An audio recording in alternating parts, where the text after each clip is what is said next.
ಓಂ ದಕ್ಷಿಣಾಮೂರ್ತಯೇ ನಮಃ. ನಿತ್ಯಭಕ್ತಿ ಕಾರ್ಯಕ್ರಮಕ್ಕೆ ಸುಸ್ವಾಗತವನ್ನು ಕೋರುತ್ತಾ ನಾವೆಲ್ಲರೂ ಸಹ ಜಗತ್ ಸರ್ವಂ ಗ್ರಹಾಧೀನಂ ಗ್ರಹಂ ದೈವಾಧೀನಂ. ಯಾವಾಗಲೂ ಅಷ್ಟೇ ಜಗತ್ತೆಲ್ಲವೂ ಕೂಡ ಗ್ರಹಗಳ ಅಧೀನದಲ್ಲಿರುತ್ತೆ. ಆ ಗ್ರಹಗಳು ದೈವಾಧೀನದಲ್ಲಿರುತ್ತೆ, ಆ ದೈವ ಮಂತ್ರಾಧೀನದಲ್ಲಿರುತ್ತೆ ಅಂತಕ್ಕಂಥ ಒಂದು ನಾಣ್ಣುಡಿ ಇರ್ಬೋದು. ಅದು ಅನುಭವಪೂರ್ವಕವಾಗೂ ಕೂಡ ನಾವು ಹೇಳಿರ್ತೀವಿ.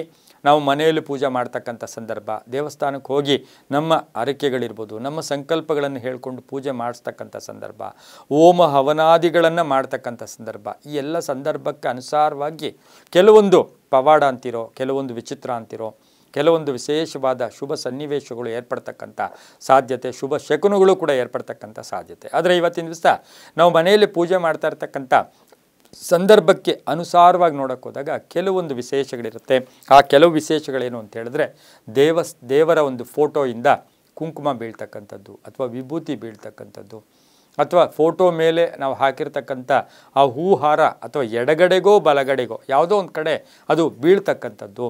ಅದರ ಜೊತೆಗೆ ನಾವು ಪೂಜೆ ಮಾಡಿ ಆರತಿ ಮಾಡೋ ಸಮಯಕ್ಕೆ ಸರಿಯಾಗಿ ದೇವರ ತಲೆ ಮೇಲಿಂದ ಹೂವು ಬೀಳ್ತಕ್ಕಂಥದ್ದು, ಅದು ಎಡಭಾಗ ಆಗ್ಬೋದು, ಬಲಭಾಗ ಆಗ್ಬೋದು. ಇವೆಲ್ಲವೂ ಕೂಡ ಶುಭನಾ, ಒಳ್ಳೆಯದಾ ಅಂತಕ್ಕಂಥ ಪ್ರಶ್ನೆ ಪ್ರತಿಯೊಬ್ಬರಿಗೂ ನಮಗೆ ಎಲ್ಲೋ ಒಂದು ಕಡೆ ಆವಿರ್ಭಾವ ಆಗುತ್ತೆ.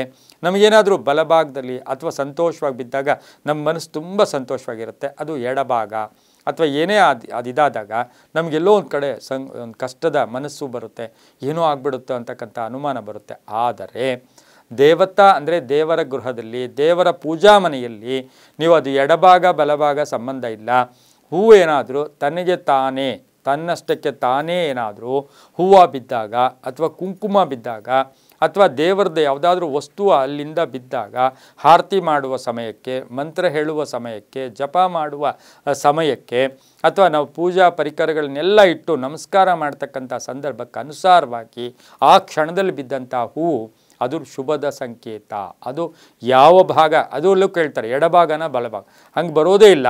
ಅಲ್ಲಿ ಆ ಒಂದು ಹೂವು ಸಂದರ್ಭಕ್ಕೆ ಅನುಸಾರವಾಗಿ ಅದು ಕೆಳಗೆ ಬಿದ್ದಾಗ ಅಥವಾ ನಮ್ಮ ಕಡೆ ನಾವು ನೋಡೋ ಟೈಮ್ಗೆ ಅದು ಬಿದ್ದಾಗ ಇದರಿಂದ ಏನು ತೋರಿಸುತ್ತೆ ಅಂದರೆ, ನಮ್ಮ ಸಂಕಲ್ಪಗಳು ಈಡೇರುತ್ತೆ. ನಾನು ನಿನ್ನ ಜೊತೆ ಇದ್ದೀನಿ, ಧೈರ್ಯವಾಗಿ ಮುನ್ನುಗ್ಗು, ಒಳ್ಳೆಯ ಕೆಲಸಗಳನ್ನು ಮಾಡ್ಕೊಂಡು ಹೋಗು, ಧನಾತ್ಮಕವಾಗಿ ಯೋಚನೆ ಮಾಡುವಂತಕ್ಕಂಥ ಭಗವಂತನ ಪರಿಪೂರ್ಣ ಆಶೀರ್ವಾದ ಅಂತ ನಾವು ಭಾವಿಸ್ಬೇಕು. ನಮ್ಮಲ್ಲಿ ಎಷ್ಟೋ ಜನ ಕೇಳ್ತಾರೆ, ಒಂದು ದೇವಸ್ಥಾನದಲ್ಲಿ 100 ಜನ ಇರ್ತಾರೆ. ಆ 100 ಜನ ಇದ್ದಾಗ 100 ಜನ ಪ್ರಾರ್ಥನೆ ಮಾಡ್ತಾ ಇರ್ತಾರೆ. ಆ 100 ಜನ ಪ್ರಾರ್ಥನೆ ಮಾಡುವಾಗ ದೇವರ ಮೂಲ ವಿಗ್ರಹದಲ್ಲಿ ಒಂದು ಹೂವು ಬೀಳ್ತಕ್ಕಂಥದ್ದು ಅಥವಾ ಆ ಹಾರ ಕೆಳಗೆ ಬೀಳ್ತಕ್ಕಂಥದ್ದು, ಇದು ಎಷ್ಟರ ಮಟ್ಟಿಗೆ ಯಾರಿಗೆ ಶುಭ ಅಂದಾಗ ಎಲ್ಲರಿಗೂ ಶುಭನೇ. ನಮ್ಮ ಅವರವರ ಭಾವಕ್ಕೆ, ಅವರವರ ಭಕುತಿಗೆ. ಹಿಂದೆ ಅಲ್ಲಿ ಯಾರೋ ಪೂಜೆ ಮಾಡ್ತಾರೆ ಆತನಿಗಾಗಿ ಅಂತಲ್ಲ, ಅಲ್ಲಿ ಬಂದಿರತಕ್ಕಂಥವ್ರಿಗೆ ಸರ್ವರಿಗೂ ಕೂಡ ಶುಭ ಆಗುತ್ತೆ ಅಂತಕ್ಕಂಥ ಸಂಕೇತ ಕೂಡ ಇದಾಗಿರುತ್ತೆ. ಹಾಗಾಗಿ ಮನೆಯಲ್ಲಿ, ದೇವರ ಮನೆಯಲ್ಲಿ ಈ ರೀತಿಯ ಶುಭ ಶಕನಗಳಾದಾಗ ಬಹಳಷ್ಟು ಶುಭ ಆಗ್ತಕ್ಕಂಥ ಯೋಗ ಕೂಡ ಇರುತ್ತೆ. ಅದರಿಂದ ಒಳ್ಳೆಯದು ಆಗುತ್ತೆ. ಧನಾತ್ಮಕವಾಗಿ ಯೋಚನೆ ಮಾಡೋಣ, ಪ್ರತಿಯೊಂದು ನಂಬಿಕೆಯ ಆಧಾರದಲ್ಲಿ ಅಂತ ಹೇಳ್ತಾ, ಸರ್ವೇ ಜನ ಸುಖಿನೋ ಭವಂತು, ಸಮಸ್ತ ಸನ್ಮಂಗಳಾನಿ ಭವಂತು.